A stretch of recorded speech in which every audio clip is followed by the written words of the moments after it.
up, everybody? So today I'm going to talk about how to act while drumming in different drumming situations. And so I've come up with a little bit of a concept here called the 5 areas of drumming. And so I'm going to talk about each one of those little segments here for a little bit, give you some playing examples, and have some fun kind of showing you a really good way to think about what it is that you need to be doing and what are you supposed to be doing as a drummer. So the first one to think about is to adapt to your audience. And what that means is if you're playing at a rock show for 40 and 50-year-old, like older adults, you may need to play different songs than you would if you're playing at like a children's birthday party. So you have to adapt that kind of song choice and everything to the audience that you have. Same thing goes for, say you're playing for a lot of older people. You may not want to start out the way you're playing with.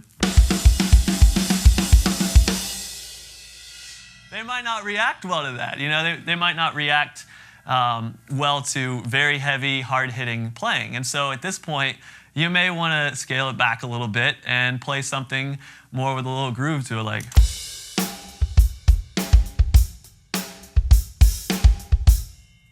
So that may be something that they respond a little bit better to, and really adapting to your audience is the first step on the 5 areas of drumming.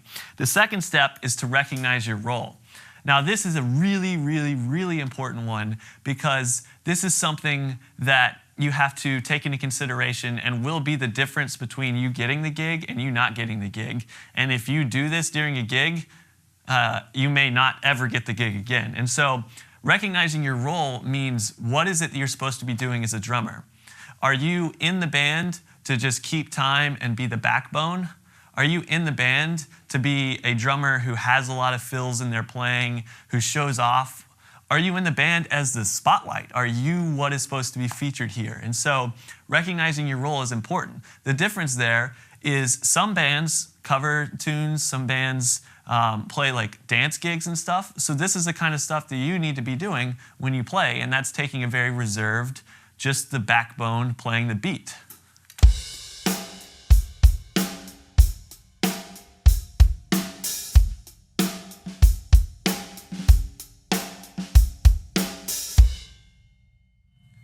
But there are also other opportunities to play. There's other roles as a drummer. Some of those may be that you're in a more intricate or technical band where you're not just the backbeat to the song, you're actually having some fun with the music, and your actual drumming is supposed to be featured a little bit.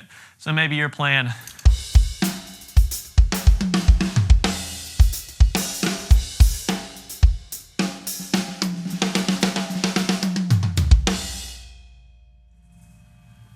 So in this instance, you're having a little more fun, you're showing off, it's more about you than it is not about you. Then there's also the possibility that maybe you're the feature, maybe you're the one that's supposed to be shining. And this could be that there's a certain section of the song, or there's a certain section of the night that features you. It might not necessarily always be about you. And so something like that, this may be more appropriate.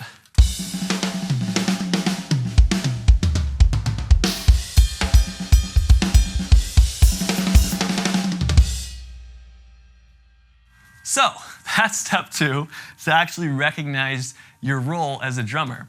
Now, the third step is to excel in your environment. And what that means is you have to adjust the way you play, adjust what you're doing as a drummer to what it is that your environment is. And your environment could be where it is or what it is you're being seen on. So in terms of the actual environment, something that really relates to me is YouTube videos. And some people get all up in arms about the way that I play in a YouTube video, but the thing is that in a YouTube video, that environment that I'm playing for is all about the drums. It's all about people watching me play drums. And so when I do that, I'm very showy in the way I play. I have fun with it. My arms are all over the place. I'm going crazy. I'm doing stick tricks. So that environment is something like that. And so when I would play in an environment like that, it may be.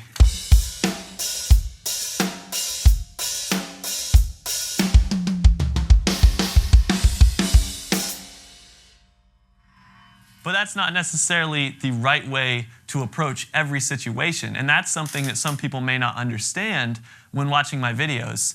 When you actually have a different environment, something that I like to do is play smaller gigs with like orchestras or with bands and stuff where I'm not the focus. I'm just there to be the backbone, and it's fun to just be the groove in these environments. And so if you're playing in an environment where it's a small room, you can't be going really crazy because you have to adjust to the sound of the space. You have to adjust your dynamics. You have to adjust the way you approach the situation.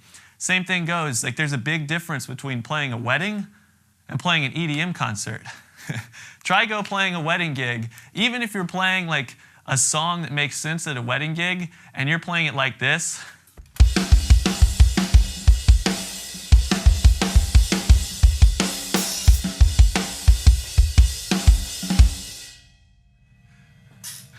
see how many more wedding gigs you get after you play like that. Same thing goes for like the orchestral side of things. But another thing is that maybe you're playing a rock concert or an EDM concert, and so your environment is a huge venue, screaming people all over the place. You want to be doing that. You want to be going crazy.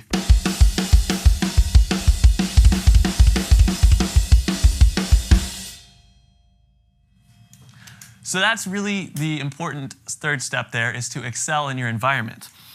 Now, the next part is to adjust to your ability. And this one is a really, really important one, because this is the difference between doing your job well, just getting by doing your job, or hurting yourself while trying to do your job. Your job as a drummer is to keep time and to play. Anything past that is extra. So the way that I'm kind of talking about this is that, say you learned a new song and you're barely able to actually play the parts. You don't want to like add anything to it to mess yourself up. Now, a lot of people sometimes think like, man, I really want to do stick tricks. I really want to have showmanship. I really want to like go crazy with my playing, but they're not ready to do that yet. They can still play the song, but not very well. They can't, like when you get to stick tricks and stuff like that, the song has to be second nature. Playing the groove has to be easy. You got to be able to do this.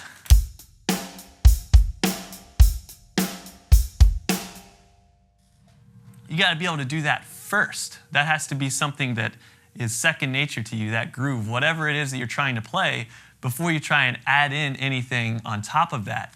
And that same thing goes for any style of playing. Like if you're learning new songs and you're playing with a band, the first time you play with that band and you're not so familiar with the material yet, maybe you shouldn't try and show off so much. Maybe you shouldn't try and get the stick tricks in. You don't want to do throwing everything all over the place. I mean, if you're playing and you throw one up and that happens, you're going to be out of luck sitting back there trying to do something that you're not ready to do yet. And so that is step 4, which is adjust to your ability. Make sure that you can play what you can play before you try and add anything else to the actual pot. It's a great pot of just meat and potatoes. If you want to add all the spices and stuff, that's fine, but make sure your meat and potatoes are great first before you add in those spices.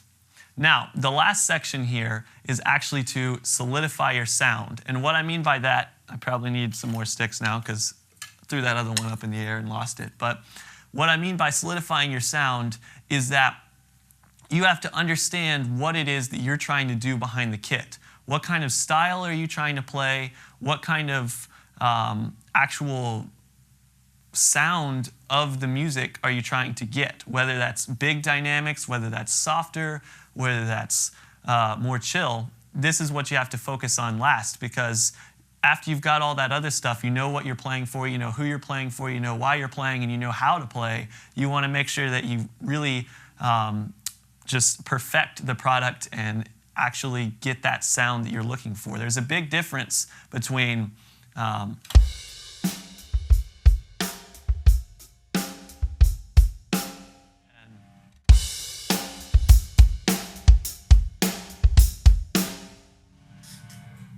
the way you actually approach the playing. You can approach it with confidence. Maybe you need to be more dynamically reserved.